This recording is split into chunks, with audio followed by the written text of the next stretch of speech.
مغفرة من ربكم وجنة عرضها كعرض السماء والأرض أعدت للذين آمنوا بالله ورسوله আল্লাহ পাক বলেন প্রতিযোগিতা করো আল্লাহর মাগফিরাত কামনার জন্য, জান্নাতে যাওয়ার জন্য প্রতিযোগিতা করো, আল্লাহর রহমত পাওয়ার জন্য সৎ কাজের প্রতিযোগিতা করো, তাহলে আল্লাহ রাব্বুল আলামিন তোমাদেরকে ক্ষমা করবেন আর তোমাদের জন্য এমন জান্নাত দিবেন যে জান্নাত আকাশের বিশালতার জমিনের বিশালতার মতো।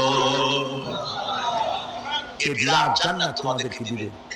এই জান্নাত চিরস্থায়ী সুখ এবং শান্তি জায়গা হবে।